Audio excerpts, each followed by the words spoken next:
గ్రాడ్యుయేటరా sir? Yes, I am graduate voter. Graduate voter. ఏం నడుస్తుంది sir మరి మొత్తానికి వరంగల్, ఖమ్మం, నల్గొండ మళ్ళీ ఇప్పుడు గ్రాడ్యుయేట్ ఎలక్షన్లు వస్తూ ఉన్నాయి. 4 టగ్ ఆఫ్ వార్గా నడుస్తూ ఉంది. ఏమనుకుంటారు మీ గ్రాడ్యుయేట్స్ అంతా, మేధావులు అంతా ఏమనుకుంటారు అసలు? First of all, we have to give Dilip Kumar sir two terms, and second time, 2 times our respected Palla Rajeshwari sir cast our vote for MLC vote. After we have to our previous vote, previous ornament type of vote, we have to give in our Enugula Rakesh Reddy sir. We have to first priority must be given to first priority. మా మొదటి ప్రాధాన్యత vote మేము మా Rakesh Reddy sir గారికి వేస్తామని ఎందుకు sir? ఈ సందర్భంగా ఆయన సార్కి ఎందుకు వేస్తారు అంటున్నారు? ఆయన ఒక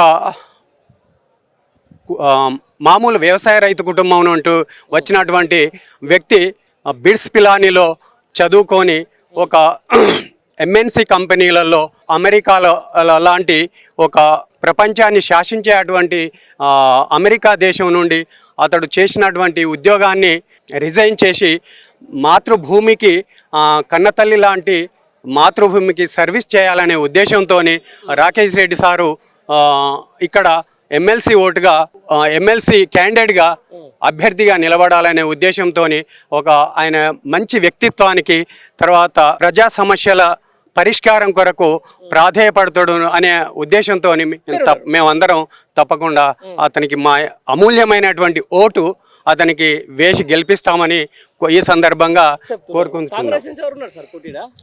కాంగ్రెస్ నుండి నాకు ఇంతవరకు అయితే ఐడియా లేదు సార్.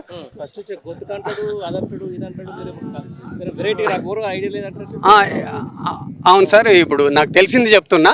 ఇంతవరకు అయితే మాకు మళ్ళీ ఏమన్నా ప్రచారానికి వస్తే మీరు మాకు కలిసినప్పుడు కానీ మేము మీకు కలిసినప్పుడు కానీ తప్పకుండా చెప్తాం. తీన్మార్ మల్లన్న అని అంటున్నారు. సో ఇప్పుడు ఓకే సార్, ఓకే. మా గౌరవనీయులు ప్రవీణ్ కుమార్ సార్ గారు. లేదు సార్, ఇప్పుడు మీకు తెలిసింది ఎంతో మాకు అంతే తెలిసింది. ఇంకా ఎవరైనా ఉన్నారో అడగండి. మొత్తం ఎక్కడో అడుగులో ఉన్నటువంటి కాంగ్రెస్ పార్టీని నీళ్ళు పోసి పాలు పోసి పైకి లేపిన వ్యక్తి నీకు తెలియకపోతే ఎట్లా సార్ ఇలా అధికారం తీసుకొచ్చింది? అవునవును సార్, ఒక జర్నలిస్ట్ అని తెలుసు నాకు. అంతవరకు జర్నలిస్టులు ఇప్పుడు అధికారం దీంట్లో పోటీ చేయొద్దా సార్ ఎన్నికలు? చేయొచ్చు సార్, ఎందుకు చేయొచ్చు? ఇది ప్రజాస్వామ్య డెమోక్రసీ కాబట్టి అందరూ పోటీ చేసేటువంటి అర్హత ఉన్నది, చేసుకోవచ్చు కూడా. ఈవెన్ ఎవరైనా చేసుకోవచ్చు. ఎవరి మామూలు ఓటరు ఎమ్మెల్యే క్యాండిడేట్గా నిలబడవచ్చు, మామూలు గ్రాడ్యుయేట్ ఓటరు ఎమ్మెల్సీగా నిలబడవచ్చు. అంతవరకు మొత్తానికైతే మా ఏనుగుల రాకేష్ రెడ్డి సార్ ఫైనల్గా గెలుస్తాడని మా ఒపీనియన్, గెలుస్తాడు కూడా.